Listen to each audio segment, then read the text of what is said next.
My name is Olive, and I'm 28 years old. That June evening in Charleston should have been perfect, with my younger sister Madison's wedding reception in full swing. I stood there wearing my grandmother's pearl necklace, feeling hopeful that maybe tonight would be different. Maybe tonight I wouldn't be the forgotten daughter. The band played softly as guests laughed and danced, champagne flowing freely. Then I saw my father walking toward me across the ballroom floor, and something in his eyes made my stomach drop. His hand reached for my arm. Before I continue, let me know where you're watching from. And please subscribe to hear how one moment changed everything that night.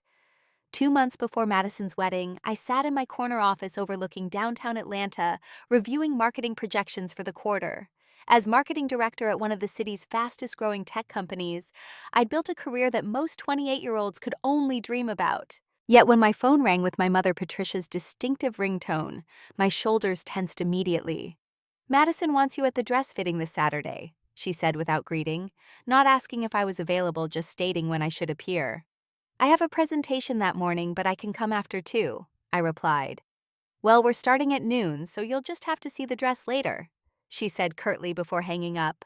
This was my life as Robert and Patricia Harrison's elder daughter, while Madison, 3 years younger at 25, had been groomed from birth to be the perfect Southern belle. I'd been the awkward one who preferred books to beauty pageants and debate club to debutante balls. Our father, a successful real estate developer who owned half of Charleston's waterfront properties, had made his preferences clear early. Madison got private tennis lessons and a horse named Buttercup. I got told to stop asking for things and focus on my grades since I'd need scholarships. The irony wasn't lost on me that my success in corporate America, something I'd achieved entirely on my own, meant nothing to them. When Madison graduated from her 2-year associate degree program in fashion merchandising, our parents threw her a party that cost more than my yearly salary at the time. When I got promoted to marketing director, overseeing a team of 15 people and managing million-dollar campaigns, my mother's response was, "That's nice, dear. Did I tell you Madison and Brandon are looking at houses in the historic district?" Brandon Hayes was Madison's fiancé, a cardiac surgeon from an old Charleston family whose money went back to shipping empires built before the Civil War. He was everything our parents wanted in a son-in-law, white, wealthy, connected, and willing to keep Madison in the lifestyle she'd been accustomed to since birth. They'd met at a charity gala our parents hosted, and within 6 months, he'd proposed with a 4-carat diamond that my mother photographed from every possible angle. Meanwhile, I'd been dating Marcus Washington for 2 years. Marcus was brilliant, kind, and supportive in ways my family had never been. As an attorney specializing in civil rights cases, he fought for people who couldn't fight for themselves. He made me laugh after difficult days, cooked elaborate Sunday dinners, and actually listened when I talked about my work. He was also Black, which in my parents' minds negated everything else about him. I'd made the mistake of mentioning him once during a family dinner 6 months ago. The silence that followed was deafening. My father's face had turned red, the vein in his temple throbbing the way it did when he was about to close a difficult business deal or destroy a competitor. "You're not serious about this person," he'd said, making person sound like a slur. "His name is Marcus, and yes, I am," I'd replied. "You won't bring him to any family events?" My mother had added quickly, glancing nervously at my father. "Think of Madison's wedding. What would people say? What would people say? The Harrison family motto apparently more important than their daughter's happiness." The wedding planning had started 8 months ago, and I'd tried to be involved. I offered to help with invitations using my marketing expertise to design something unique. Madison had laughed and said she'd already hired a designer from New York. I suggested venues having connections through my company events. Patricia informed me they'd booked the Magnolia Plantation without needing my input.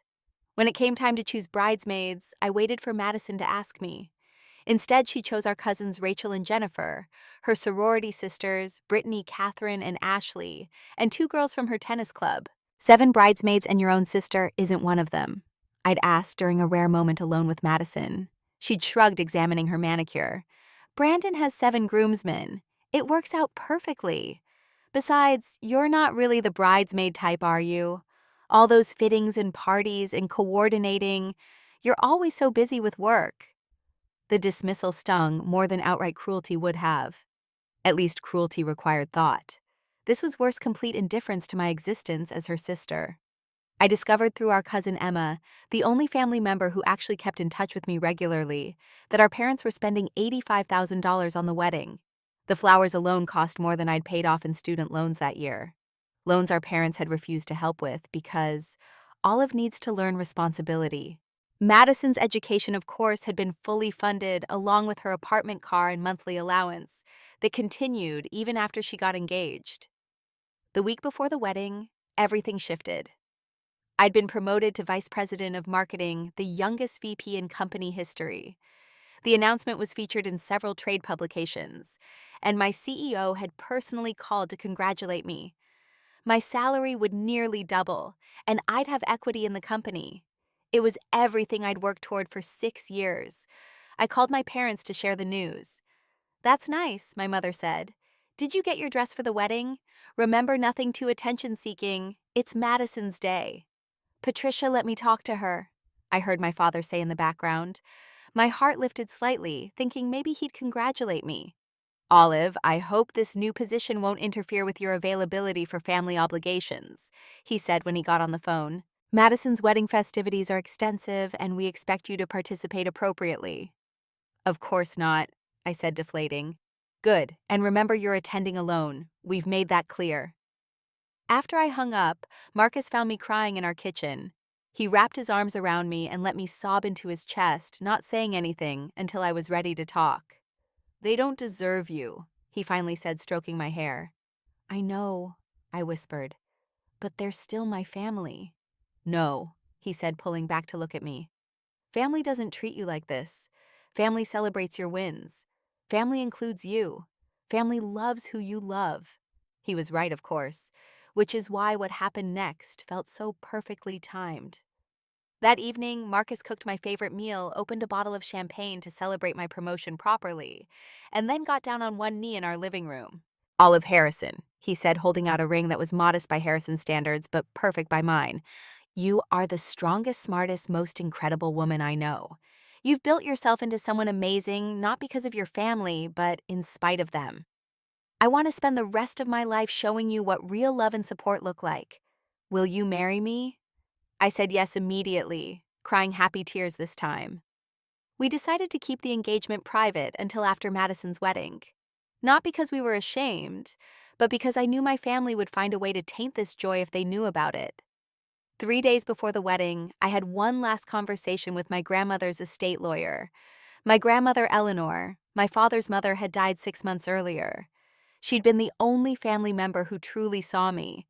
While everyone else fawned over Madison's beauty and charm, Grandmother Eleanor praised my intelligence and drive. She'd spent her final years in a nursing home that I visited every Sunday, while Madison came twice a year for obligatory holiday photos. 2 weeks before she died, Grandmother Eleanor had called me to her bedside. Her fingers, thin and trembling, unfastened the pearl necklace she'd worn every day since her own wedding 60 years ago. "This is yours," she'd said, pressing it into my hands. "I know Madison will want it, and your parents will say it should go to her for the wedding. But I'm giving it to you now while I'm alive and clear-minded, so there's no question. You're the strong one, Olive. You're the one who's going to need to remember your worth when they try to convince you otherwise." She'd also mentioned making changes to her will, but hadn't elaborated. The lawyer confirmed that the will was being finalized and would be read after Madison's wedding at the family's request. They didn't want anything to overshadow the big day. So I arrived at Madison's wedding with Grandmother Eleanor's pearls hidden in my jewelry box, determined to wear them despite knowing it would cause controversy. They were mine, given to me by the one person in the family who'd loved me unconditionally. If Madison wanted something old for her wedding tradition, she had plenty of our mother's things to choose from. The morning of the wedding, I drove to Charleston from Atlanta, arriving at the family estate by 9. The property sprawled across 10 acres, with the main house gleaming white in the southern sun. Tents were being erected on the lawn. Florists were arranging centerpieces that probably cost more than most people's monthly rent, and a small army of coordinators ran around with clipboards and earpieces. I walked through the front door to find the house in chaos. Madison's bridesmaids filled every room, hairstylists and makeup artists creating an assembly line of Southern beauty. My mother swept past me without acknowledgement, speaking rapidly into her phone about the photographer's arrival time. Olive. Emma appeared from the kitchen looking relieved to see me. Emma was my father's brother's daughter, 26, and working as a graphic designer in Asheville. She was also the only cousin who knew about Marcus, and recently she trusted me with her own secret. She was gay and in a relationship with a woman named Claire. "Thank God you're here," she said, hugging me. "This is insane. They've taken over every bathroom, there's champagne everywhere, but no actual food. And your mother keeps talking about how perfect everything is while looking like she might have a nervous breakdown." "Where's the bride?" I asked. "Master suite surrounded by her court," Emma said with an eye roll. "I made the mistake of going up there to say good morning and got shooed out because I wasn't part of the official bridal party preparation. I climbed the stairs anyway, figuring I should at least attempt to see my sister on her wedding day. The master suite door was open, revealing Madison in a silk robe with bride, embroidered in gold, surrounded by her bridesmaids in matching pink robes. They were taking photos, laughing, champagne glasses raised.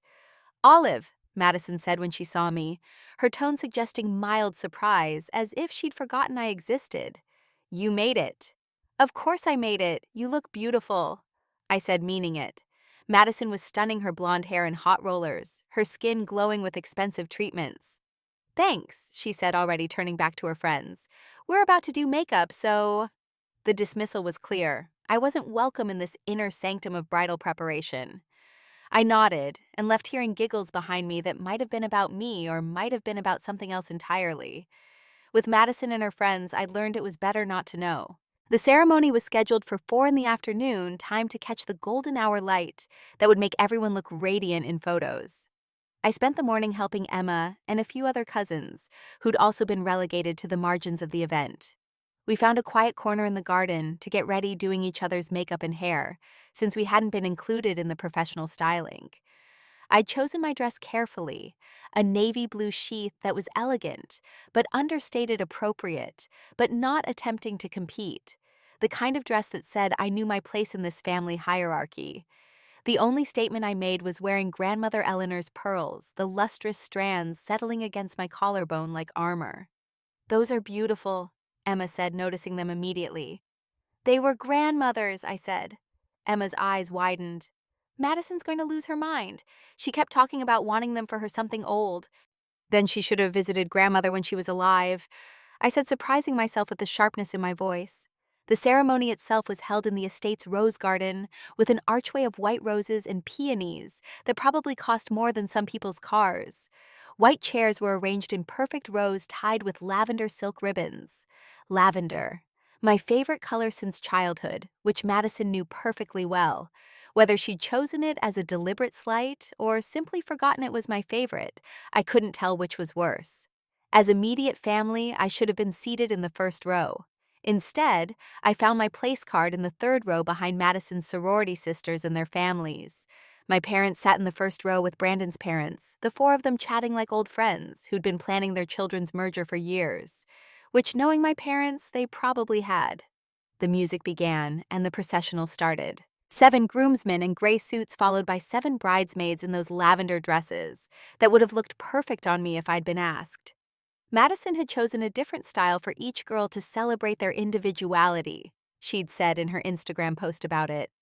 Really, it meant she'd picked the most flattering style for each of her chosen friends while maintaining the color scheme. Then came Madison herself, and I had to admit she was breathtaking. The dress was a work of art, all delicate lace and subtle beading, with a train that seemed to float behind her. Our father walked beside her, beaming with the kind of pride I'd seen him show for his business deals, but never for any of my achievements. They looked like a magazine spread about Southern weddings, perfect in every choreographed detail. The ceremony was beautiful and hollow, full of words about love and commitment from 2 people who'd known each other less than a year. Brandon spoke about Madison being his perfect match, and Madison talked about finding her Prince Charming. It was a fairy tale wedding for a fairy tale that hadn't been tested by reality yet. When it came time for family photos after the ceremony, the photographer arranged everyone in various combinations: parents with the couple, bridal party with the couple, extended family with the couple. I stood to the side, waiting to be called. "Should we get one with Olive?" Emma asked loudly, making it impossible for them to pretend they'd simply forgotten. The photographer looked confused. Who's Olive? The bride's sister, Emma said, gesturing to me. Oh, the photographer looked at his shot list. She's not on here, but sure we can do one quick one. One quick one. After dozens of photos of every possible combination of Madison's friends, I got one quick photo with my only sibling on her wedding day. Madison's smile in that photo was tight, her eyes already looking past me to whatever was next on the schedule. The cocktail hour was held on the terrace while the reception space was being finalized. I mingled with relatives I saw once a year at Christmas, all of whom asked the same questions. Was I seeing anyone? When was I getting married? Wasn't I worried about being almost 30 and single? I deflected with practiced ease, mentioning my promotion only to receive blank stares or polite nods before they changed the subject back to Madison's beautiful wedding. Olive Harrison, is that you? A voice behind me made me turn. James Patterson, one of my father's business partners, stood with his wife Linda. I just read about your promotion in the Wall Street Journal. Youngest VP in your company's history, right? That's incredibly impressive. Thank you, I said, genuinely surprised. I didn't know it made the journal. Front page of the business section yesterday, he said. Your father must be so proud. I smiled tightly. He's very focused on the wedding today. James gave me a knowing look. He'd worked with my father for 15 years. He knew exactly what Robert Harrison was like. The reception was held in the grand ballroom of the country club adjacent to the estate. Madison had insisted on this venue because it was where our parents had held their wedding reception 35 years ago. The room was transformed into what looked like a fairy tale, twinkling lights creating a canopy overhead, centerpieces of white orchids and roses that towered over the tables, gold Chiavari chairs with lavender cushions. I searched for my place card among the tables, finally finding it at table 12, the singles table relegated to a corner near the service entrance. I was seated with distant cousins' adult children who still lived with their parents, family friends' kids who'd been invited out of obligation, and a few of Brandon's colleagues who'd come alone. Meanwhile, Madison's college friends filled 3 tables in prime positions near the dance floor. This is subtle, Emma muttered, finding her seat next to mine. She'd been placed here too, probably punishment for being unmarried at 26, or maybe our parents had somehow sensed her sexuality, and this was preemptive exile. Dinner was served in courses each more elaborate than the last. Oysters, Rockefeller lobster bisque, filet mignon with truffle sauce. The kind of meal meant to impress rather than nourish. I picked at my food, my stomach too knotted to eat much. Marcus had texted earlier asking how it was going, and I'd lied and said fine, not wanting to burden him with my family's dysfunction on what should be a happy day. The speeches began during the main course. Brandon's best man, a fraternity brother named Chase, told stories about their college days that danced just on the edge of inappropriate. Madison's maid of honor, Brittany, gushed about how Madison had always been destined for greatness, and how perfect she and Brandon were together. Then our father stood to give his speech. He commanded the room's attention, immediately his presence filling the space, the way it did in boardrooms and business negotiations. When Madison was born, he began, his voice carrying easily through the ballroom. I knew I was blessed with the perfect daughter. She has been everything a father could hope for, beautiful, graceful, charming, and now she's marrying a man who will give her the life she deserves.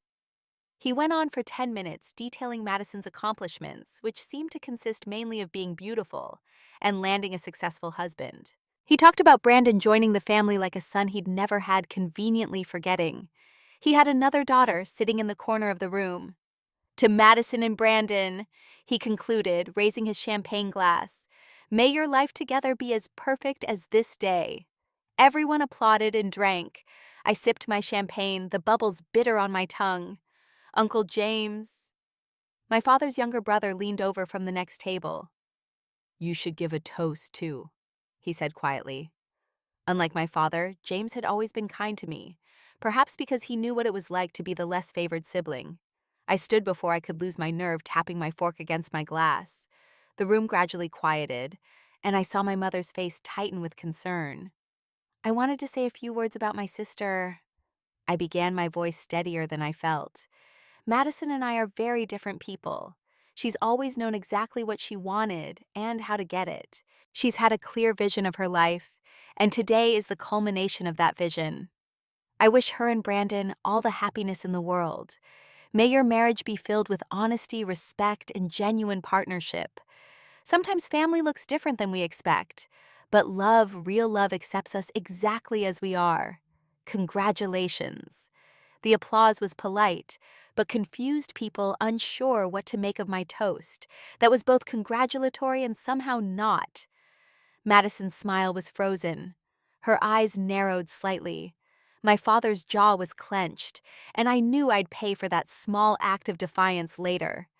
The dancing began after dinner with Madison and Brandon's first dance, to a song about eternal love by some country artist I didn't recognize. Then came the father-daughter dance, and this was when things started to unravel. The band began playing My Girl, the same song my father had danced to with Madison at every father-daughter dance since she was 5. He led her onto the floor with the same pride he'd shown walking her down the aisle, and they swayed together while photographers captured every moment. The dance seemed to go on forever, other couples eventually joining them on the floor. I stood at the edge of the dance floor watching. Uncle James appeared beside me. "Would you like to dance?" he asked gently. "You don't have to do that," I said. "I want to," he replied, offering his hand. Someone should dance with Robert's other daughter. We moved onto the floor just as the song was ending and another began. I saw my father notice us, his expression darkening. As Uncle James and I danced, talking quietly about his recent retirement and his plans to travel with his wife, I became aware of my father moving toward us through the crowd. "May I cut in?" he said, though it wasn't really a question. His hand was already on my arm grip, too firm to be polite. Uncle James looked between us, clearly sensing the tension. "Of course," he said, reluctantly stepping back. My father pulled me into dance position, his hand tight on my waist, his other hand crushing mine. We moved stiffly. Nothing like the easy flow he'd had with Madison. "What was that toast?" he hissed, voice low enough that only I could hear. "It was honest," I replied. "It was embarrassing," he corrected. "Everything today has been perfect, and you're trying to ruin it with your bitterness." "I'm not bitter," I said, trying to pull back slightly, but his grip tightened. "I'm just tired of being invisible." "You're not invisible," he said. "You're an embarrassment. This promotion you keep mentioning, no one cares. Your relationship with that man, disgusting. You think you're so special, so different, but you're just a disappointment." The words hit like physical blows, each one precisely aimed. But then he said something that made my blood run cold. "Your grandmother was going senile at the end. Whatever she told you, whatever she promised you, it doesn't matter. Madison deserves her things, her legacy. You manipulated a dying woman, and I won't let you profit from it." "I didn't manipulate anyone," I said, my voice rising slightly. "She loved me. She actually saw me." "Lower your voice," he commanded, his fingers digging into my waist hard enough to bruise. "You're making a scene." "Let go of me," I said firmly. "You're hurting me." Instead of releasing me, he gripped harder, his face close to mine now. I could smell the whiskey on his breath, see the vein throbbing in his temple. "I know about him," he said. "Your boyfriend. You think you can bring him into this family. You think you can pollute our bloodline." The word pollute made me see red. I yanked myself backward, breaking his grip. "Marcus and I are engaged," I announced loud enough that several nearby couples heard. "And he's 10 times the man you'll ever be." My father's face went from red to purple. "You little bitch!" he snarled, reaching for me again. I stepped back, my heel catching on my dress hem. "Don't touch me again." "You're out," he said. "Out of this family, out of the will, out of everything." "Good," I said, my voice shaking but clear. "Being out of this toxic family is the best gift you could give me." I turned to walk away, needing air, needing space, needing to get away from him before I said something even more irreversible. But as I turned, his hand shot out, grabbing my shoulder with bruising force. He spun me around violently, the movement so sudden and aggressive that I stumbled. "Don't you dare walk away from me," he roared, no longer caring who heard. I tried to wrench free, but he was stronger, bigger, and fueled by rage. His other hand came up, and for a moment I thought he might hit me. Instead, he shoved me backward with all his strength. I flew backward, my heels providing no stability. My back slammed into the wall behind the gift table with a sickening thud. My head snapped back, hitting the wall hard enough that I saw stars. The impact knocked the breath from my lungs, and I heard, rather than felt, Grandmother Eleanor's pearls break the beads scattering across the floor like drops of milk. The ballroom went completely silent. 200 guests, frozen in tableau champagne glasses, halfway to lips conversations, dying mid-word.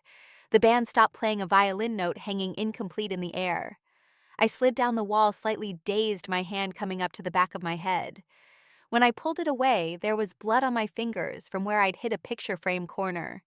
My beautiful grandmother's pearls were everywhere, rolling under tables, disappearing beneath the dance floor.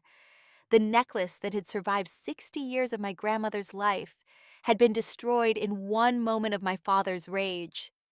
Emma was the first to move, rushing toward me. "Oh my God, Olive, are you okay?" I couldn't answer immediately, still trying to process what had just happened. My father had actually shoved me into a wall at my sister's wedding in front of everyone we knew. The man who'd never shown physical affection had finally touched me, and it was with violence. Madison's scream cut through the silence. "What have you done?" But she wasn't screaming at our father. She was screaming at me. "You've ruined everything. My perfect wedding." I looked at her in disbelief.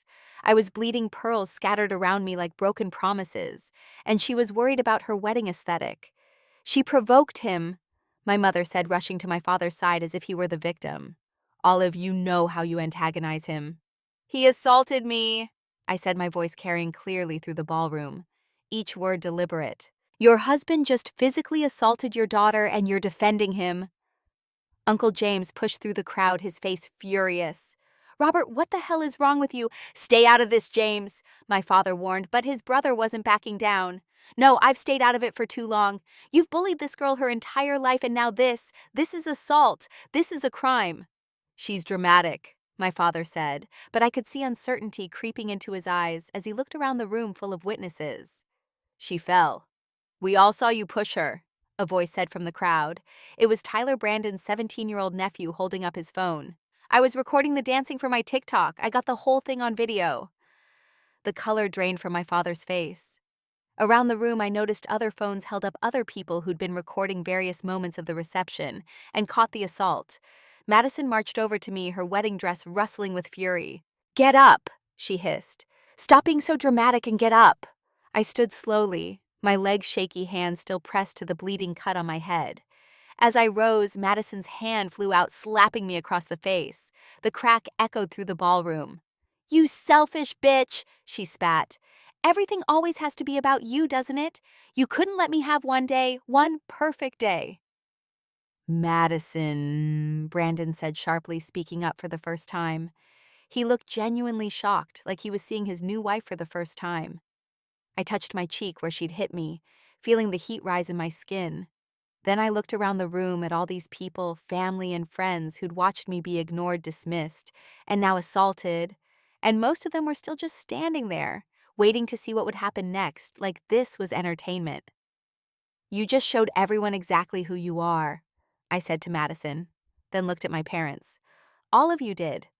I started gathering the pearls. I could reach, my hands shaking as I picked them up one by one. Emma knelt beside me, helping collect them in her purse. Uncle James stood guard, preventing my father from approaching again. "If you leave now, don't bother coming back," my father said, his voice carrying that boardroom authority he used to close deals and destroy competitors. I stood up, holding Emma's purse with the salvaged pearls, my dress-torn, blood trickling down my neck, mascara probably running down my face. But I stood straight, shoulders back, chin up. "I've been gone for years," I said. "You just never noticed." Security had appeared, 2 men in black suits looking uncomfortable and unsure what to do. They'd been hired to keep wedding crashers out, not deal with family violence. "Ma'am, do you need medical attention?" one asked quietly. "I'm fine," I said, though I wasn't. "I'm leaving." As I walked through the ballroom, the crowd parted like the Red Sea. Some people looked at me with pity, others with judgment, a few with what might have been admiration. Tyler appeared at my elbow as I reached the door. "I sent you the video," he said quietly, showing me his phone with my number pulled up from the guest contact list the wedding planner had shared. "In case you need it. That wasn't okay what they did." "Thank you," I said, meaning it more than he could know. Emma and Uncle James followed me out, both insisting on driving me to the emergency room. As we left, I could hear the band starting up again, my mother's voice rising above the music as she tried to restore order to salvage the perfect wedding that had never been perfect at all. Emma's apartment in Charleston became my refuge that night.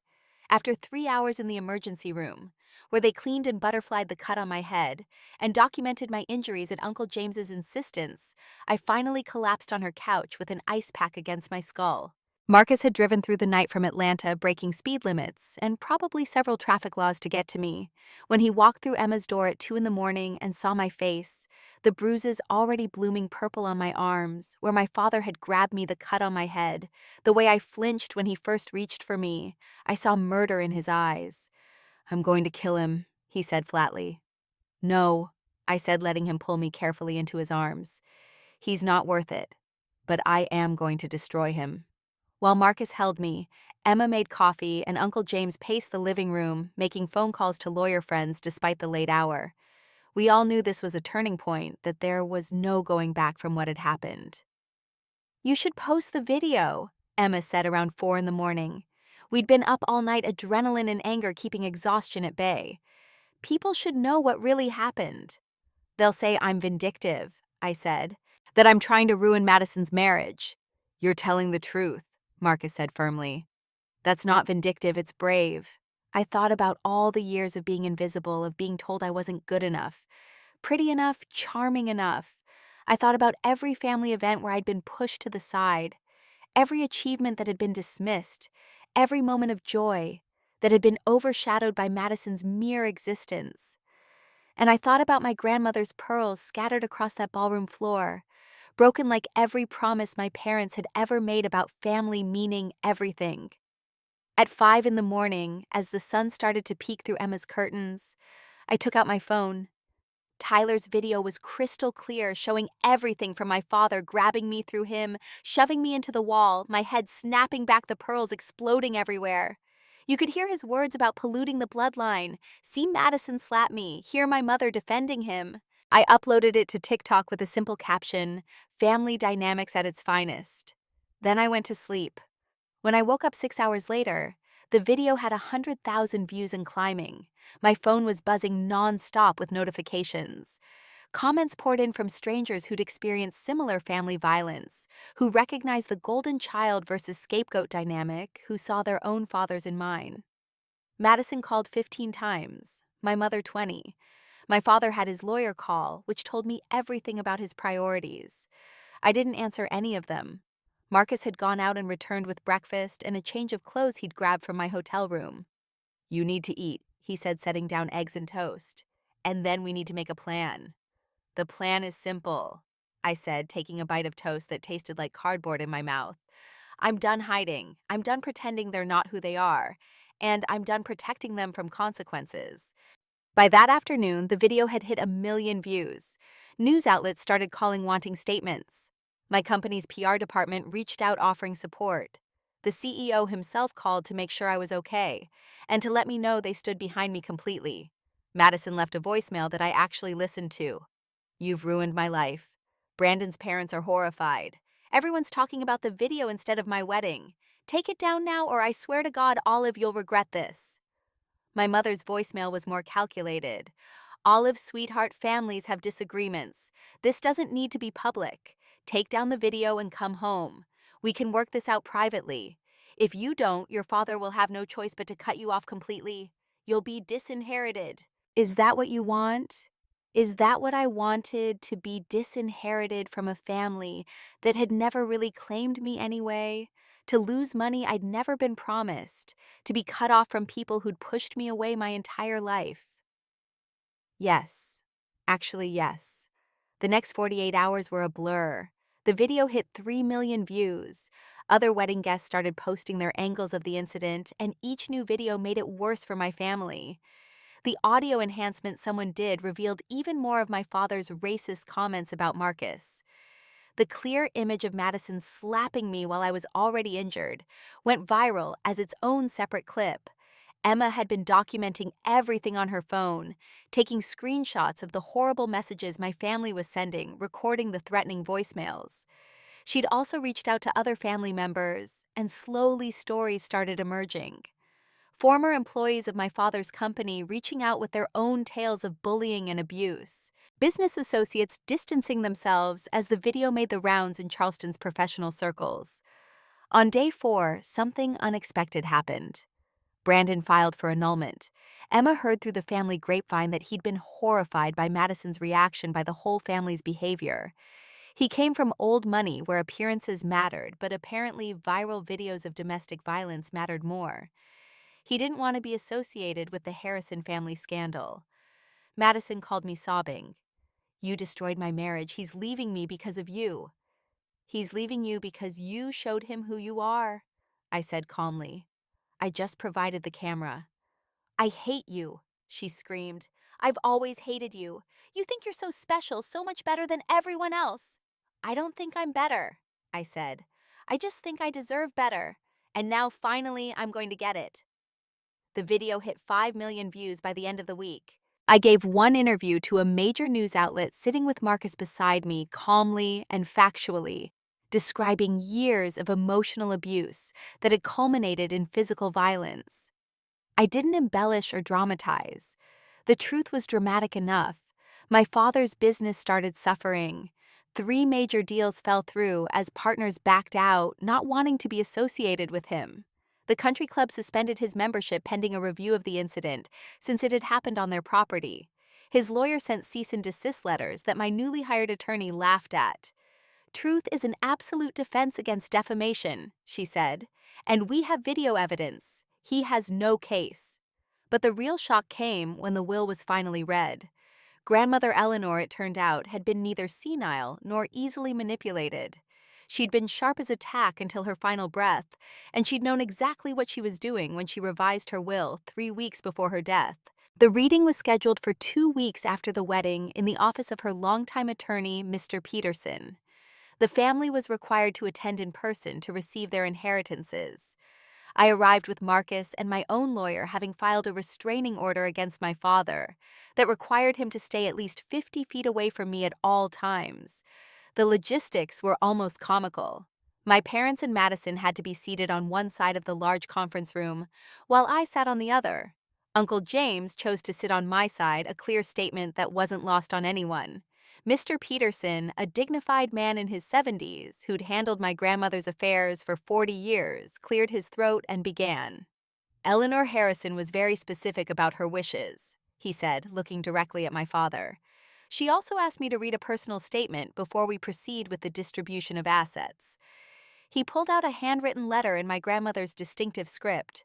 "My dear family," he read, "if you're hearing this, then I am gone and it's time for truth. I have watched my son Robert become a man I don't recognize, cruel and cold, favoring one daughter while dismissing another for reasons that have nothing to do with their worth and everything to do with his own ego." My father's face was turning red, but he couldn't interrupt the legal reading. Mr. Peterson continued, "I have watched my granddaughter Olive work tirelessly to earn love that should have been freely given. I have watched Madison be spoiled and coddled until she became a reflection of the worst parts of her parents. And I have watched Patricia enable it all, too weak or too complicit to protect both her daughters equally." My mother's face was white, her hands clenched in her lap. "Therefore, I have decided to distribute my assets according to who has shown me love through actions, not just words. To Madison, who visited me twice a year for photographs, I leave my collection of first edition books valued at approximately $50,000. May she actually read them." Madison made a sound of outrage, but was shushed by her lawyer. "To Robert, my only child who couldn't be bothered to visit his dying mother more than once a month, I leave my father's pocket watch and a trust fund of $200,000 to be distributed over 20 years. This is sufficient, but not excessive, much like the love you showed me." My father was gripping the table so hard his knuckles were white. "To Patricia, I leave my jewelry collection except for the pearls which were already given to Olive before my death. The collection is valued at approximately $100,000. And to Olive, Mr. Peterson paused, looking at me with something like kindness, who visited me every single Sunday without fail, who read to me, who held my hand through treatments, who saw me as a person and not just a potential inheritance. I leave the remainder of my estate. The room exploded. What remainder? My father shouted, standing up so quickly his chair fell backward. Mr. Peterson remained calm. The remainder includes the family home in Savannah valued at $3.2 million, the investment portfolio currently valued at $8.7 million, and, he paused for effect, 51% of Harrison Development Group shares, making Olive the majority shareholder of the family company. I couldn't breathe. I knew Grandmother Eleanor had money, but I had no idea about the shares. My father's company, the one he'd built into a real estate empire, the source of all his power and pride, and I now controlled it. This is impossible, my father said. Those shares were supposed to be in trust. She couldn't change that. She could and did with board approval, Mr. Peterson said.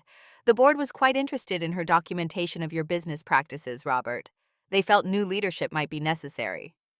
What documentation? My father demanded. Mr. Peterson pulled out a folder. Your mother was quite thorough. She documented every shady deal, every bribe, every violation of fair housing laws. She gave copies to the board, and I believe to certain regulatory agencies. She wanted to ensure that if you contested the will, the information would become public. I thought of my grandmother, seemingly frail in her hospital bed, apparently orchestrating my father's downfall from her deathbed. The strongest woman I'd ever known, even at the end. We'll contest this, Madison said. She was obviously senile. Olive manipulated her. I have statements from her doctors confirming she was of sound mind, Mr. Peterson said. I also have video recordings of her discussing her wishes, making it clear these were her decisions. And he looked at my father, given recent events that have become quite public. I think any judge would understand why Eleanor chose to protect Olive. The video. My father's violence at the wedding now, with 7 million views and climbing, had actually helped prove my grandmother's point about his character. There's one more thing, Mr. Peterson said. Eleanor left a personal note for Olive. He handed me an envelope. I opened it with shaking hands. My dearest Olive, you were the light of my final years. Your strength, your integrity, your refusal to let them break you, all reminded me of myself when I was young. I know Robert will blame you for this, but know that these were my choices made with clear mind and full heart. The pearls were meant to be yours. If they are ever broken, have them restrung. They'll be stronger for it. Use what I've left you not for revenge, but for justice. Build something better than what Robert built. Show them that love is stronger than fear, that kindness is not weakness, and that sometimes the forgotten child is the one who remembers what really matters. All my love. Grandmother Eleanor. P.S. Check the bottom drawer of my desk in the Savannah house. I left something else for you there. I was crying by the end, not caring who saw. Marcus squeezed my hand while Uncle James patted my shoulder. This isn't over, my father said, his voice low and dangerous. Yes, it is, I said, standing up. You made it over when you put your hands on me, when you showed everyone who you really are. Grandmother saw it coming, and she protected me the only way she could. As we left the office, my family's curses following us, I felt something I hadn't experienced in years, free. Completely, utterly free. The aftermath was swift and brutal. My father tried to contest the will, but withdrew when his lawyers informed him that the documentation my grandmother had compiled would destroy him if it became public. The IRS was already sniffing around his business dealings, and the last thing he needed was more scrutiny. Madison's annulment went through in record time. Brandon's family had enough money and influence to make it happen quickly and quietly, though the viral video ensured it was anything but quiet. Madison moved back in with our parents, her perfect life in ruins. My mother tried to reach out once, a manipulative email about how families forgive and how I should consider Madison's pain. I didn't respond. With my new resources, I did exactly what grandmother Eleanor suggested. I built something better. I started by cleaning house at Harrison Development Group. The old board members who'd enabled my father's practices were replaced with people who actually cared about ethical business. We pivoted from luxury developments that displaced communities to affordable housing projects that revitalized them. I also started a foundation with $5 million of my inheritance. The Eleanor Harrison Foundation for Family Violence Survivors provided legal aid therapy and safe housing for people escaping abusive families. The first grant went to a program helping young adults who'd been disowned by their families for their sexuality or relationships. Emma came out publicly with my support, bringing her girlfriend Claire to our company events. The family that mattered rallied around her while the ones who didn't fell away like dead leaves. Marcus and I got married 6 months later in a small ceremony in Savannah in the garden of my grandmother's house that was now mine. Uncle James walked me down the aisle. Emma was my maid of honor. My father wasn't invited. My mother declined to come, and Madison sent a venomous text that I deleted without reading. But the most beautiful part I wore, Grandmother Eleanor's pearls restrung and reinforced, gleaming in the afternoon sun. She was right, they were stronger for having been broken and rebuilt. 1 year after the wedding that changed everything, I stood in my office at Harrison Development Group, looking out at the Atlanta skyline. The company was more profitable than it had ever been under my father's leadership, proof that ethical business wasn't just morally right, but financially smart. My phone rang. Emma. "Have you seen?" she asked without preamble. "Seen what?" "Your father's been arrested, federal charges, tax evasion, bribery, violation of fair housing laws. It's all over the news." I pulled up the news on my computer.